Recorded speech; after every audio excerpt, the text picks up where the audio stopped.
Mga grupo naman ng mga magsasaka at 4Ps beneficiaries sa Soc Sargen Region kumikita na ng milyon-milyon matapos lumahok sa bagong procurement process ng pamalaan.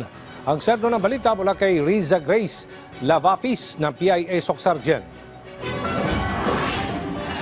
Para sa Tiboli Vegetable Farmers Association ng Tiboli, South Cotabato, malaking pakinabang ang maging taga-supply ng gulay, bigas, itlog at iba pang produkto sa Supplemental Feeding Program ng Department of Social Welfare and Development at iba pang ahensya ng gobyerno at mga lokal na pamahalaan.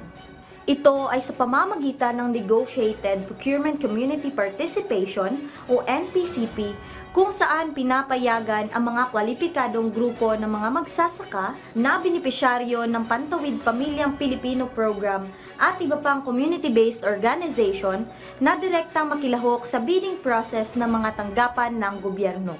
Para sa amin, malaking tulong kasi yun. Kasi marami tayong matutulungan ng mga members na nagtatanim ng gulay.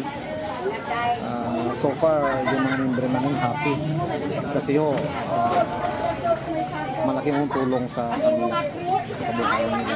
Sa kasalukuyang kontrata sa supplemental feeding ng DSWD, kumita ang Tiboli Vegetable Farmers Association na may 32 miyembro ng mahigit 5 milyong piso.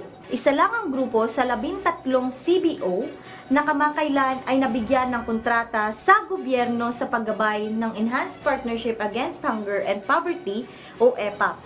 So pagpasok po ng ating EPAP through sa negotiated procurement, so nagkaroon na rin ng direct purchase.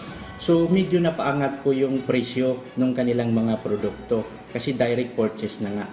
Tinatayang aabot sa mahigit 28 milyong piso ang kinita ng 13 CBO sa pamamagitan ng programa. Riza Grace Lavapies ng PIA Soc Sargen para sa Pambansang TV sa Bagong Pilipinas.